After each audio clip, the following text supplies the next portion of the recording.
People of the world want to travel the world. And after years of turmoil on the tarmac, anything from pandemic crisis to business troubles and fuel price increases, the airline companies of the world were all set to cash in on the boom. Only there was one very crucial piece of the jigsaw missing: the airplanes themselves.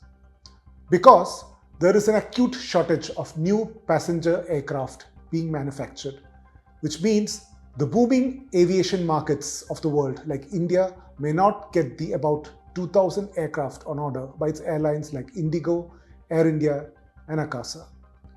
And the situation is similar for other airliners, from Emirates to Qantas to everyone else. More and more people want to fly more and more, but airlines are finding it difficult to get enough planes to carry them. Some airlines took the easy way out by leasing aircraft by lessors.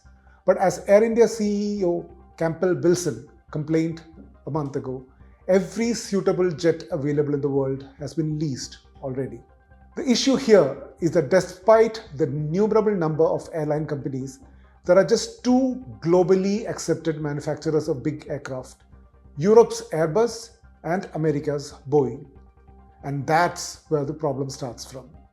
Well, you could say the problem started way back at the turn of the century, when a change of ownership at Boeing, when it was merged with McDonnell Douglas, another American plane maker, led to a fall in standards, with profits for shareholders rather than technological quality taking center stage.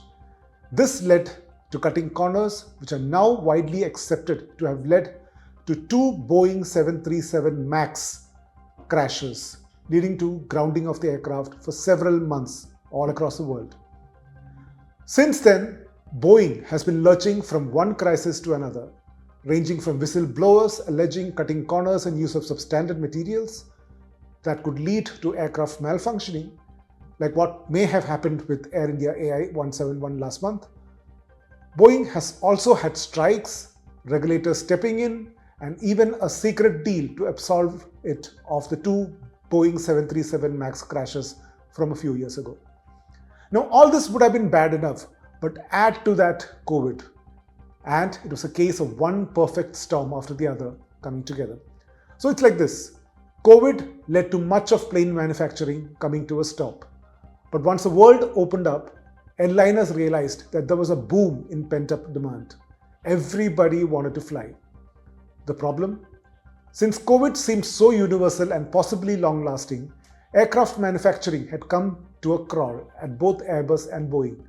Components were not being manufactured that were on order, while even contractual workers were laid off, which all meant that both the big manufacturers found it extremely difficult to cater to the big orders that airlines were placing with them. While Airbus seems to be in a better situation, Boeing's crisis seems to show no signs of abating. As aviation analyst Mark D. Martin of Martin Consulting said, "It is not just about Boeing's violations or production delays. It's about what is being produced and how safe it is for people of the world to fly in. That is the big question." Making the situation worse is that there is no third big player making planes.